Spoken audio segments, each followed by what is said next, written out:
अस्सलाम वालेकुम, आप देख रहे हैं डॉन न्यूज़ में। मेज़बान अब्दुल गफ्फार पुराना रिप्ले के एक और एपिसोड के साथ। तो जनाब अब फोकस है टेस्ट क्रिकेट से T20 क्रिकेट पर, और बहुत इंपॉर्टेंट है क्योंकि पाकिस्तान समेत तमाम दुनिया भर को जो है वो खेलना है T20 वर्ल्ड कप इस साल, जिसका शेड्यूल भी हमारे वीकेंड पर आ गया था। आपको पता है कि 9 जून को पाकिस्तान भारत मैच है, 1 जून से वर्ल्ड T20 अमेरिका और फिर वेस्ट इंडीज़ में मुश्तरका तौर पर होगा। और उसकी तैयारियों के लिए पाकिस्तान अब जा रहा है न्यूजीलैंड, बल्कि आज पहुँच गया है न्यूजीलैंड। और पाकिस्तान के जो टेस्ट स्क्वाड के अंदर T20 स्क्वाड के खिलाड़ी हैं वो आज पहुंचे हैं। जो पहले यासिर अरफात के साथ पाकिस्तान में कैंप लगा था वो खिलाड़ी पहले पहुंच चुके थे। और जनाब हमारी नज़रें हैं अब 12 जनवरी पर, ज़्यादा दिन नहीं है, 8 जनवरी आज है, 12 जनवरी से T20 सीरीज़ का आगाज़ होगा। और क्योंकि T20 मैचेस डे नाइट होते हैं तो आपने ये भी परवाह नहीं की टेंशन लेनी कि बहुत ज़्यादा कोई आपको सुबह उठना पड़ेगा, क्योंकि कुछ मैचेस 11 बजे हैं और पहले 2 मैचेस के बाद 5 बजे मैच भी है, तीसरा चौथा भी 11 और फिर पांचवा 5 बजे। तो 2 मैचेस में आपको सुबह 5 बजे उठना है, बाकी आपको 11 बजे उठना है। तो ये है डे नाइट मैचेस का अहवाल पाकिस्तान की इस T20 स्क्वाड के हवाले से। बड़ी अपडेट ये है कि पाकिस्तान क्रिकेट बोर्ड ने आज मोहम्मद रिजवान को T20 का नायब कप्तान भी जो है वो ऑफिशियली अनाउंस कर दिया। It's a very big development, क्योंकि हम ये बात कर रहे थे कि पाकिस्तान को जो है वो शाहीन शाफिदी के वर्कलोड मैनेजमेंट को देखना है बतौर कप्तान भी। तो लगता यही है कि इस तरफ जो है वो क्रिकेट बोर्ड ने सोचा है और इसीलिए मोहम्मद रिजवान को नायब कप्तान बनाया गया, ताकि जब शाहीन शाफिदी रेस्ट करें तो वो जो है कप्तानी के फ़राइज़ अंजाम दें। इसी तरह कशवाला तारिक को जनाब, जिनका आपने लास्ट वीक इंटरव्यू देखा था रिप्ले में, उन्होंने एक और आउटस्टैंडिंग परफॉर्मेंस दिखाई। एशियन जो शूटिंग चैंपियनशिप है उसमें सिल्वर मेडल लिया और फिर पेरिस 2024 जो इस साल ओलंपिक्स हो रहे हैं उसमें भी क्वालिफाई कर लिया। वो चूँकि बहुत बिजी हैं अपने इस एशियन शूटिंग चैंपियनशिप के इवेंट्स के अंदर, उनके कल भी मुकाबले हैं, परसों भी, तो हम उन्हें आज तो डिस्टर्ब नहीं करेंगे, लेकिन पाकिस्तान शूटिंग जो है वो राइफल एसोसिएशन से ज़रूर बात करेंगे, क्योंकि ऑलरेडी 3 शूटर पाकिस्तान के ओलंपिक में क्वालिफाई कर चुके हैं। लेकिन पहले राउंड पहले सेगमेंट में हमारे साथ मिर्ज़ा इकबाल भाई साहब मौजूद होंगे, उनसे क्रिकेट के हवाले से तफसीली बात करेंगे। लेकिन पहले प्रोग्राम के फॉर्मेट के हालात से देखिए आप रिप्ले हेडलाइंस। तो रिप्ले हेडलाइन आपने देखी और जनाब 12 जनवरी को पाकिस्तान बामुकाबला न्यूजीलैंड T20 सीरीज़ का आगाज़ होगा। और हम आपके सामने दोनों स्क्वाड भी लेकर आते हैं, पाकिस्तान का स्क्वाड भी, न्यूजीलैंड का भी। और पाकिस्तान के स्क्वाड में आपको पता है कि इस बार एक मेजर तब्दीली है कि शाहीन शाफिदी पहली मरतबा पाकिस्तान टीम की क़यादत करेंगे। ये है जनाब शाहीन शाफिदी कप्तान के तौर पर मौजूद। आमिर जमाल, अब्बास रफीदी पहली दफ़ा शामिल हैं, अबरार अहमद अनफिट हो गए हैं, लेकिन उनकी अब रिप्लेसमेंट आएगी। लेकिन ये स्क्वाड आपके सामने साइम अयूब, सामा मीर, जमान खान, काफ़ी फरादार फरहान, काफ़ी हमारे पास जो ये नौजवान खिलाड़ी हैं उनको शामिल किया गया है। इसी तरह बाबर आजम, फ़खर जमान जैसे हमारे experience player, Haris Rauf, Hasibullah Khan is a very exciting prospect, Iftikhar Ahmed और मोहम्मद नवाज़। तो ये एक पाकिस्तान का 15 रुकनी स्क्वाड है। और आपको याद रखना है कि ये वर्ल्ड कप की तैयारियों के लिए हमारी पहली सीरीज़ होगी, क्योंकि 1 जून से इस साल अमेरिका और वेस्ट इंडीज़ में T20 वर्ल्ड कप शुरू हो रहा है। पाकिस्तान का स्क्वाड आपके सामने, क्या तवक्कुआत हैं? और आज प्लीज़ मैं आपसे ये भी ज़रूर कहूँगा कि जब आप DN स्पोर्ट पे और सोशल मीडिया पर प्रोग्राम को देखें तो ज़रूर हमें फीडबैक दें। इंशाल्लाह आपके सवालात भी बहुत जल्द शामिल करेंगे T20 सीरीज़ पर। आप ही क्या राय है कि पाकिस्तान को क्या 11 खिलानी चाहिए? न्यूजीलैंड का स्क्वाड जनाब, केन विलियमसन की वापसी हो गई है और इस तरह इनके पास काफ़ी इन्होंने कह लेना कि बहुत सोच समझ के स्क्वाड बनाया है। कौन से खिलाड़ी को किस मैच में खेलना है, किस मैच में नहीं खेलना है, ये सारी तफसील यहाँ मौजूद है। आई विश के पाकिस्तान भी इस अप्रोच से जाए, लेकिन ये एक समझ लें कि बड़ी स्ट्रॉन्ग न्यूजीलैंड की टीम है, क्योंकि न्यूजीलैंड ने जब पाकिस्तान आना है, आपको पता है कि PSL के बाद न्यूजीलैंड को जवाबी दौरा पाकिस्तान का करना है, तो वहाँ पर इनके बहुत सारे प्लेयर IPL में बिजी होंगे। बट यहाँ पाकिस्तान को न्यूजीलैंड कंडीशन में बहुत मुश्किल लेकिन बहुत अच्छी सीरीज़ मिल रही है, जिसमें पाकिस्तान वर्ल्ड कप की तैयारियों के लिए अपने जो प्लान हैं उनको एग्जीक्यूट कर सकता है। पाकिस्तान न्यूजीलैंड का जनाब T20 स्क्वाड आपके सामने है। 12 जनवरी को ये पहला मैच होगा, उसके बाद पाकिस्तान जो है बदतरी जो मैचेस है वो मैं बता देता हूँ आपको। ये शेड्यूल आपके सामने 12, 14, 17, 19 और फिर 21 जनवरी, 5 एक्साइटिंग T20 मैचेस। इंशाल्लाह पूरा रिप्ले में आप हर मैच से पहले और मैच वाले दिन खुसूसी तस्वीर सुनेंगे और आपको बताएंगे मैच से पहले भी और मैच के बाद भी कि क्या हिकमत अमली और क्या अच्छा रहा और क्या बुरा। पुराने में ब्रेक शामिल करते हैं, ब्रेक से जब वापस आएंगे तो सीनियर स्पोर्ट जर्नलिस्ट और तज्जियाकार मिर्ज़ा इकबाल भी हमें ज्वाइन करेंगे इस शॉर्ट कमर्शियल ब्रेक के बाद। प्रोग्राम रिप्ले में खुशामदीद। तो अब चलते हैं मिर्ज़ा इकबाल बेग साहब के साथ, जिन्होंने हमें ज्वाइन के लिए। इकबाल भी बहुत शुक्रिया ज्वाइन करने के लिए। पाकिस्तान टीम न्यूजीलैंड पहुंच गई है, एक और वाइट वॉश हुआ, उस पर तफसीली आपसे बात हुई थी। बट अब T20 सीरीज़ है, हम हमेशा की तरह सीरीज़ से पहले तो अपनी टीम को सपोर्ट ही करेंगे कि अल्लाह करे कुछ बेहतर हो। लेकिन मोहम्मद रिजवान को आज T20 का नायब कप्तान अनाउंस किया गया। और इसी तरह मैंने आपको याद है कि ये चीज़ हम डिस्कस की थी कि शाहीन शाफिदी को हमने टेस्ट टीम का कप्तान नायब कप्तान अनाउंस किया था ड्यूरिंग सीरीज़। ये सर हमारे प्लान न्यूजीलैंड पहुंच के हमें कैसे याद आता है? न्यूजीलैंड की टीम ने सर आपने देख लिया जो स्क्वाड अनाउंस किया उसके अंदर यहाँ तक लिखा हुआ है कौन सा प्लेयर कौन सा मैच खेलेगा, और हम वहाँ पहुँच के नायब कप्तान अनाउंस करते हैं। बहुत बहुत शुक्रिया अब्दुल गफ्फार। दरअसल हम अनप्रोफेशनल अंदाज से क्रिकेट को चला रहे हैं। आपको याद होगा एक ऑडियो लीक हुई थी और उसमें जो पीसीबी की मैनेजमेंट कमेटी के चेयरमैन ज़काशफ साहब यही कह रहे थे कि एक ही एजेंट है, एक ही ग्रुप है, मतलब रिजवान भी उनके साथ शामिल थे। लेकिन फिर उसके बाद अब बिल आखिर उन्हें रिजवान को नायब कप्तान बनाना पड़ा। मेरी समझ में नहीं आ रहा। बाद लोग ये कह रहे हैं कि इत्तलात थी कि रिजवान ने वहां खुलकर बात की ऑस्ट्रेलिया में, जब पीसीबी की मैनेजमेंट कमेटी के चेयरमैन वहां गए हुए थे, और शायद उसका असर हुआ कि वो ये समझ रहे थे कि लड़के कहीं उनसे नाराज ना हो जाएं या कोई मसला ना हो जाए, तो शायद इसलिए उन्होंने रिजवान को बनाया। तो आप देखें ना, टेस्ट टीम के सिर्फ 6 खिलाड़ी गए हैं वहां पर, बाकी तो यहाँ से गए प्लेयर। अब जो बचे कौन है? रिजवान, बाबर आजम, वसीम जूनियर, उसके अलावा आमिर जमाल है, और 2 और प्लेयर्स हैं जो टेस्ट टीम में शामिल थे जो वहां गए। हसन अली भी वापस आ रहे हैं, फहीम अशरफ भी वापस आ रहे हैं। तो अब देखते हैं कि पाकिस्तान क्या स्ट्रेटजी प्लान है। कहीं ये लॉन्ग टर्म बेसिस पे प्लानिंग का हिस्सा तो नहीं, क्योंकि इसके बाद पीएसएल और फिर मई में इंग्लैंड का दौरा और फिर जून में T20 वर्ल्ड कप होने जा रहा है। तो शायद स्टेबिलिटी लाने के लिए कि शाहीन आफरीदी कप्तान हो, रिजवान नायब कप्तान हो, तो उससे खिलाड़ियों के जहनों में जो शुकूक व शुबात है वो खत्म हो और फिर स्टेबिलिटी आए टीम में, ताकि टीम अच्छा परफॉर्म कर सके। ठीक है सर, स्क्वाड भी हमारे सामने मौजूद है और बहुत ज़्यादा इसमें तब्दीलियां हमने यंगस्टर्स भी लेकर आए हैं। बैटिंग ऑर्डर के हवाले से बड़ी खबरें हैं। आप सर इस सीरीज़ को कैसे देख रहे हैं? न्यूजीलैंड ने भी केन विलियमसन चूंकि मौजूद है तो हमेशा से वो एक अच्छे कप्तान है, बहुत अच्छे तरीके से टीम को मैनेज करते हैं। बट हमारी जो सारा ये ट्रांजिशन पीरियड हुआ है और फिर न्यूजीलैंड में जाके न्यूजीलैंड को खेलना यकीनी तौर पर सर एक बड़ी चैलेंजिंग सीरीज़ होगी। बिल्कुल आपने सही कहा अब्दुल गफ्फार। न्यूजीलैंड के खिलाफ न्यूजीलैंड में खेलना एक बहुत बड़ा चैलेंज होगा पाकिस्तान के लिए। कप्तान भी नया है। लाहौर कलंदर्स की कप्तानी मुख्तलिफ चीज़ है, पाकिस्तान की कप्तानी मुख्तलिफ चीज़ है। तो शाहीन शाह अफरीदी को आपने आराम भी कराया, अब शाहीन शाह अफरीदी दोबारा आ रहे हैं T20 में। बहुत सारे फैक्टर्स हैं। और फिर जून में जो वर्ल्ड कप होने वाला है, पिछली दफा जो हम 2022 के T20 वर्ल्ड कप के फाइनल में पहुंचे, तो जून में जो वर्ल्ड कप होने वाला है वो यकीनन लोगों को तवक्कुआत बहुत ज्यादा होंगी। तो अब देखें, मतलब आपने न्यूजीलैंड की एग्जांपल दी कि किस तरीके से न्यूजीलैंड क्रिकेट काउंसिल चलती है, कि अब हमारे तो डायरेक्टर साहब पे भी तलवार लटक रही है। आया ज़काशफ साहब 5 फरवरी के बाद पीसीबी के मैनेजमेंट कमेटी के चेयरमैन रहते हैं, या नया इलेक्शन होता है, नए चेयरमैन आते हैं, वो खुद बन जाते हैं, तो फिर तलवार तो लटक रही है मोहम्मद हफीज पर भी और वहाब रियाज पर भी। मुझे तो इत्तलात मिली है कि शायद वहाब रियाज को चीफ सेलेक्टर के ओहदे से हटाया जा रहा है या वो इस्तीफा दे दें। और ये भी इत्तलात है कि अजहर अली को एक अहम जिम्मेदारी सौंपी जा रही है पाकिस्तान क्रिकेट पे। असद शफीक अपना आखिरी सीजन खेल रहे हैं, वो रिटायर हो गए, वो सिलेक्शन कमेटी में आ जाएंगे। लेकिन सवाल ये पैदा होता है कि जो फैसले हो रहे हैं ज़काशफ साहब की जानिब से, क्या वो फैसले जो अगला चेयरमैन आएगा उनको बरकरार रखेगा या उसमें तब्दीली लाएगा? तो हर एक के ऊपर एक तलवार सी लटक रही है। तो अब देखते हैं क्या होता है। लेकिन आपने बिल्कुल सही निशानदेही की अब्दुल गफ्फार के, न्यूजीलैंड बड़े प्रोफेशनल अंदाज से वो चलते हैं। किस तरीके से उन्होंने जो टीम अनाउंस की कि फला खिलाड़ी 2 मैचों में होगा, फला खिलाड़ी 1 मैच में। हम तो एक ही खिलाड़ी को रगड़ा देते रहते हैं, जिसका नतीजा हमें शाहीन शाह अफरीदी के अनफिट होने की सूरत में भुगतना पड़ा। अब देखते हैं कि क्या चेंजेस होंगी। मैंने तो सुना है कि शायद बाबर आजम को भी आराम कराने का प्लान कर रहे हैं। ठीक है सर, आज ग्रांट ब्रैडमैन का जो है वो मैसेज आया, ट्वीट आया, उन्होंने कहा जी शुक्रिया पाकिस्तान, बड़े ग्रेसफुली जैसे कि फॉरेन कोचेज होते हैं। उन्होंने, हालांकि उनके साथ बड़ा नाजायज़ हुआ कि आपने 2 साल का कॉन्ट्रैक्ट दिया था, कहीं ना कहीं नौकरी छोड़ के ये अपॉर्चुनिटी छोड़ कर आए होंगे। ठीक है, वर्ल्ड कप अच्छा नहीं रहा लेकिन आखिरी टेस्ट सीरीज जीते थे। लेकिन जिस अंदाज से रुखसत हुए, पहले एंड्रयू पटिक देखे सर उन्होंने ज्वाइन कर लिया और पीसीबी को सरप्राइज मिला, तो पता ही नहीं, उनको पता ही नहीं। आज इस तरह ग्रांट ब्रैडमैन ने तो शायद मुझे लगता है कि उस खबरों को देखने के बाद सोचा कहीं इकबाल भाई, गफ्फार और बाकी लोग की तनकीद ना करें कि हमें बताया नहीं, तो उन्होंने ट्वीट ही कर दिया कि जी शुक्रिया पाकिस्तान। लेकिन सर तासुर अच्छा नहीं किया। आपका जब हमें कभी दोबारा फॉरेन कोचेस के पास जाना होगा तो हम क्या यकीन दहानी कराएंगे उन्हें?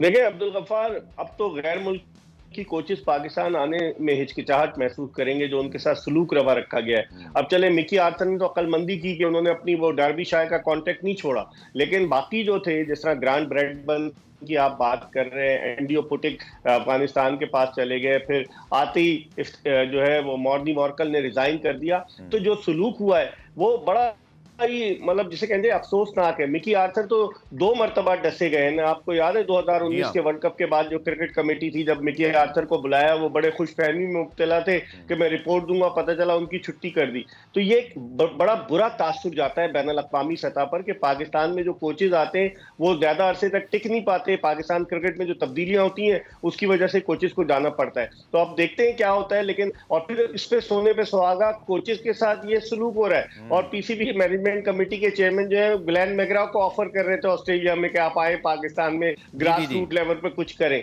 तो मेरी तो समझ में नहीं आ रहा किस संप में जा रहे हैं हम। और वाकई में ये एक बड़ी अफसोसनाक बात है। और बड़े ग्रेसफुल अंदाज से, जिस तरह आपने कहा ना अब्दुल गफ्फार, जी कि हाँ। ग्रैंड ब्रैडबर्न ने बड़े ग्रेसफुल अंदाज से पाकिस्तान का झंडा भी लगाया और उर्दू में शुक्रिया भी उन्होंने लिखा। तो बिल्कुल। अब इस तरह से होना नहीं चाहिए, इससे पाकिस्तान की रेपुटेशन खराब होगी बैनुल अक़वामी सतह पर। सर पुरान में एक मरतबा फिर, और वैसे भी जो हमारे ऑफिशियल चैनल होते हैं, मैंने पहले भी बरखा अशरफ साहब को इंटरव्यू के लिए रिक्वेस्ट की थी। अब आलिया रशीद साहिबा को भी मैं रिक्वेस्ट कर दूंगा कि सारे मामला पे आके वो ज़रूर बताएं, लेकिन मैं आपका तज़किया भी साथ साथ हासिल कर रहा हूँ।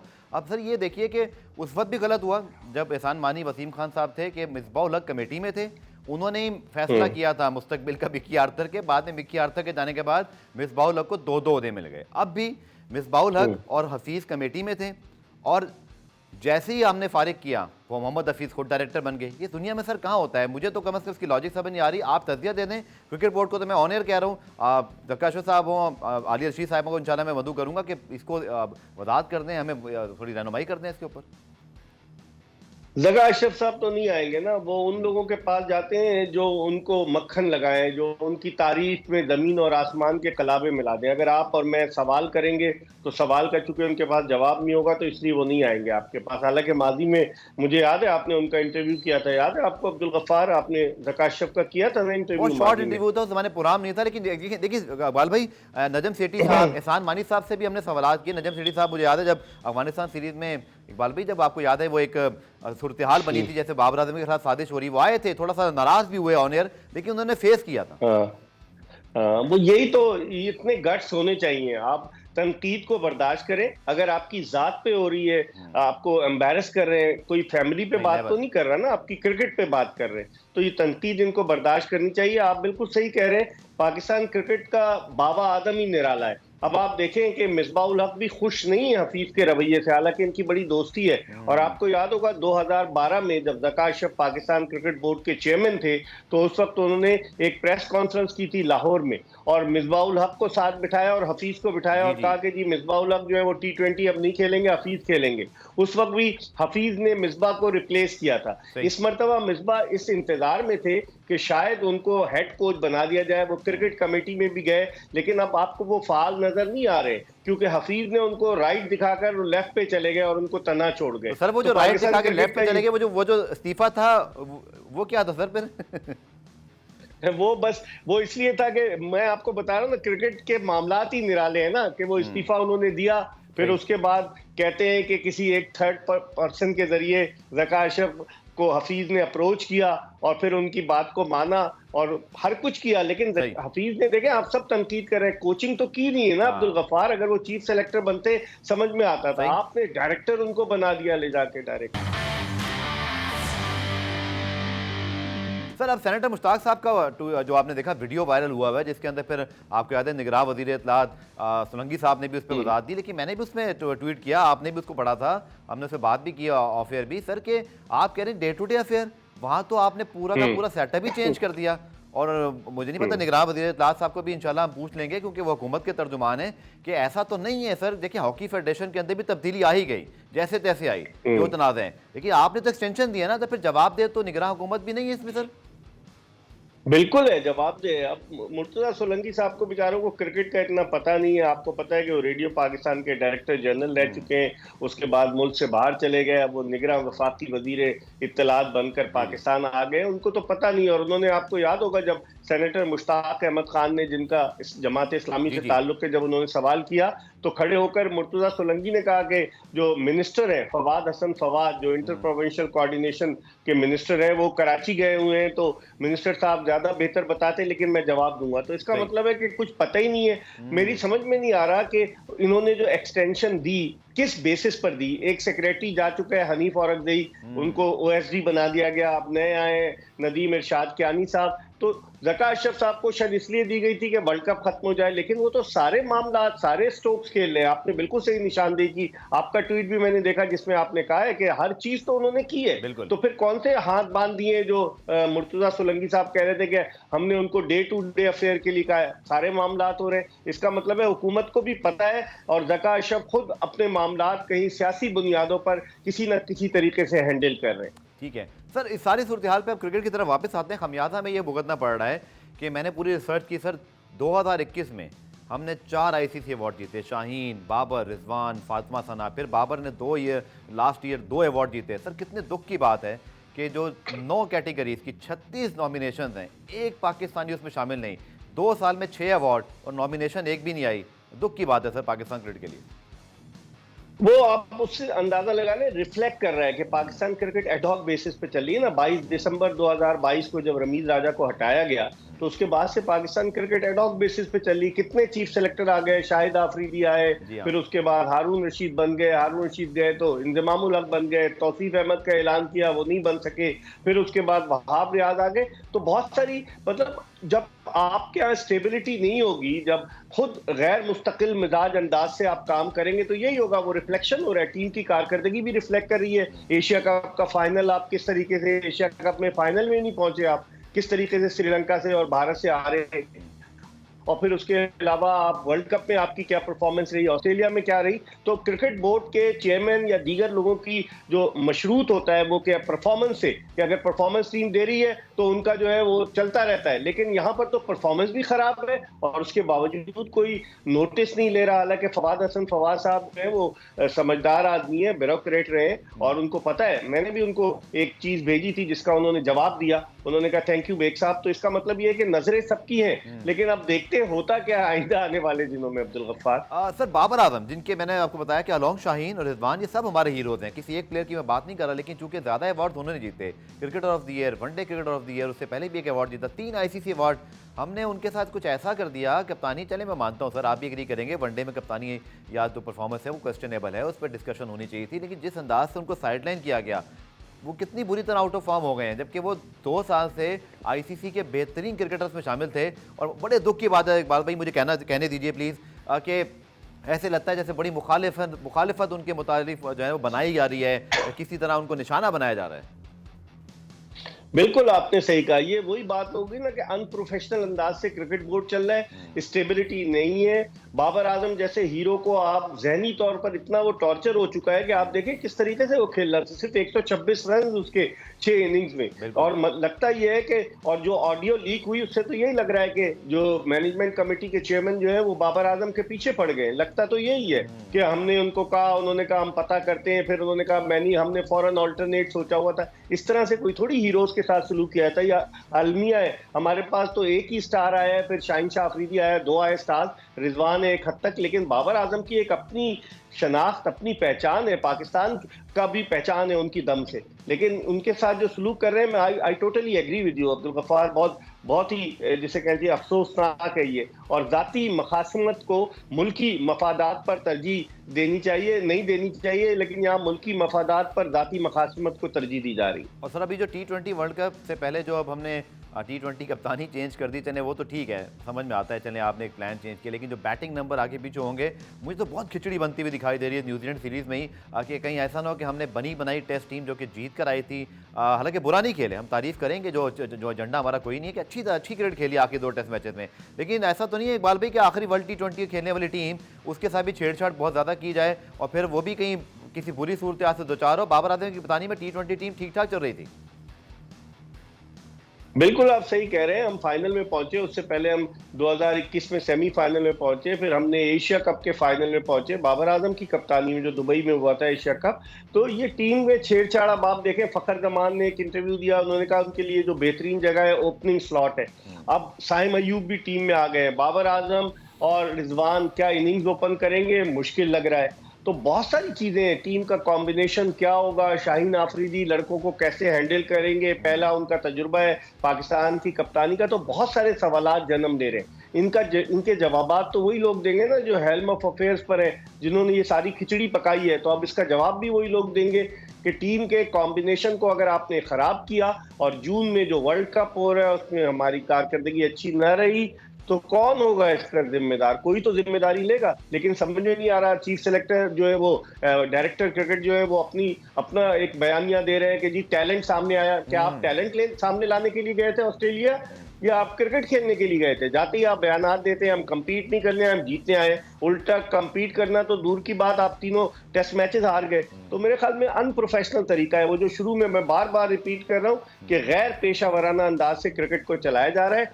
जिससे जिसके दिल में जो आता है वो करता है। इससे टीम को बहुत नुकसान पहुंचने का खदशा है। चलिए साथ साथ आखिर में बात कर लेते हैं इकबाल भाई, T20 वर्ल्ड कप जिसके शेड्यूल का अनाउंसमेंट हुआ और पाकिस्तान का मैच भी 9 जून को अमेरिका के खिलाफ न्यूयॉर्क में, यानी आपको रिपोर्ट पहले दिखा देते हैं। T20 वर्ल्ड कप का शेड्यूल आ गया है, उस पर आके फिर मुख्तसर इकबाल भाई का भी तस्वीर हासिल करते हैं। इकबाल भाई 55 मैचेस, 20 टीमें और फिर 4 ग्रुप, उसके बाद सुपर 8 में भी ग्रुप और फिर सेमीफाइनल। तो लग रहा है कि आप और हमारे लिए मतलब बड़ा कैलकुलेशन और कैलकुलेटर निकालने पड़ेंगे, बहुत लंबी एक्सरसाइज होने वाली है। बिल्कुल, अब की तो फॉर्मेट ही चेंज कर दिया ना उन्होंने। जब 2007 में T20 वर्ल्ड कप पहला खेला गया था उसका फॉर्मेट डिफरेंट था, अब तो बिल्कुल डिफरेंट हो गया है। और आपको याद होगा 2010 में वेस्ट इंडीज में T20 वर्ल्ड कप हुआ था, जिसमें जो है पाकिस्तान के खिलाफ माइकल हसी ने सईद अजमल की बॉलिंग पर बड़े छक्के लगा दिए थे। और फिर उसके बाद फाइनल में इंग्लैंड ने जो है ऑस्ट्रेलिया को हराया था, वो पॉल कॉलिंगवुड उनके कप्तान थे। तो अब तो वेस्ट इंडीज में भी होने जा रहा है, फिर अमेरिका में भी मैचेस हैं। फ्लोरिडा का जो फोर्ट लॉडरडेल का स्टेडियम है जहां वनडे इंटरनेशनल मैचेस हो चुके हैं, वहां मैच होंगे। और 2 ग्राउंड पहली मरतबा मेजबानी करेंगे, डैलस का और न्यूयॉर्क का। तो वर्ल्ड कप में वहां पर चूंकि मुकीम है पाकिस्तानी बहुत बड़ी तादाद में, अमेरिका में एक्सपेट्रिएट्स हैं, फिर कनाडा भी नज़दीक है, वहां से भी आ सकते हैं, और फिर वहां से वेस्ट इंडीज भी जा सकते हैं, जमैका नज़दीक है फोर्ट लॉडरडेल से। तो मेरे ख्याल में एक बड़ा इंटरेस्टिंग वर्ल्ड कप होगा। अब देखते हैं कि पाकिस्तान कैसे परफॉर्म करता है इस वर्ल्ड कप में। प्रेशर तो होगा, टीम का कॉम्बिनेशन क्या होगा? गफ्फार वही $1 मिलियन क्वेश्चन है कि टीम में जो उठक पटक हो रही है, जो तब्दीलियां हो रही हैं, क्या वो असरअंदाज होंगी कारकर्दगी पर या नहीं? सर हमारे पड़ोस में भी कुछ सूरत हाल वैसी है जैसे हमारे होती है। उन्होंने जरूरत तो की कि वो रोहित शर्मा, विराट कोहली को एक साल तक नहीं रखा वर्ल्ड कप के बाद, लेकिन अचानक फिर वो भी निस्बतन कमज़ोर टीम, हालांकि अफगानिस्तान की टीम अच्छी खासी T20 टीम है, लेकिन बहरहाल फिर भी वो दीगर टीमों के मुकाबले में उनको लेकर आ गए। तो मुझे लग रहा है वहाँ भी कुछ जो है ना वो कन्फ्यूजन मौजूद है। और ऑब्वियसली हार्दिक पांड्या की जो इंजरी है उसने भी कुछ इस सूरत हाल में हेल्प नहीं की।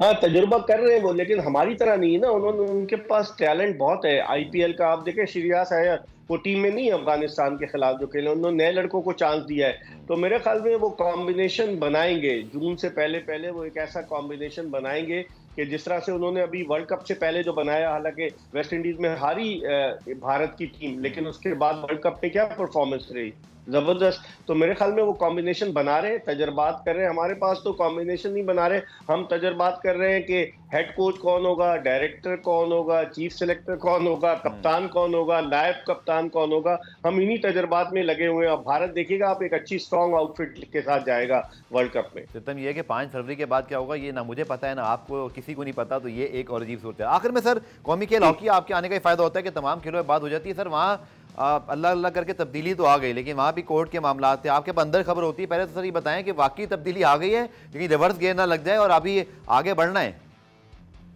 देखिए, तब्दीली आ गई है क्योंकि तारिक बुख्ती साहब को निगरां वजीर आजम का पूरा सपोर्ट हासिल है। और तारिक बुख्ती साहब का भी ताल्लुक बलूचिस्तान से, निगरां वजीर आजम की ही वजह से, उनके कहने पर तारिक बुख्ती साहब आए हैं। तो मुझे लग रहा है कि बिला वजह के लिए जो खोकर साहब को जो लोग गलत मशवरे दे रहे हैं कि अदालत में चले गए, लेकिन इसका कोई फायदा होना नहीं है। और वर्ल्ड कप के क्वालिफाइंग राउंड भी पाकिस्तानी टीम आपको पता है मस्कत खेलने जा रही है, शहनाज शेख है। तो जो उन्होंने ऐलान किया था खालिद सज्जाद खोकर साहब ने, वो कहाँ गए सारे? तो मेरे ख्याल में पाकिस्तान हॉकी को अब बेहतर तरीके से चलाने के लिए बेहतर यही है कि जो लोग ओहदों से चिमटे हुए या वो लोग जो माजी में मुख्तलिफ ओहदों पर हैं, बिल्कुल उनकी छुट्टी की जाए, एक नया सेटअप लाया जाए जिससे पाकिस्तान बेहतरी की तरफ जाएगा। अभी 16वीं रैंकिंग हो गई, पहले 18 थी, फिर 17 हुई। अब इंटरनेशनल हॉकी फेडरेशन की जो नई रैंकिंग है उसमें पाकिस्तान 16वें नंबर पर है।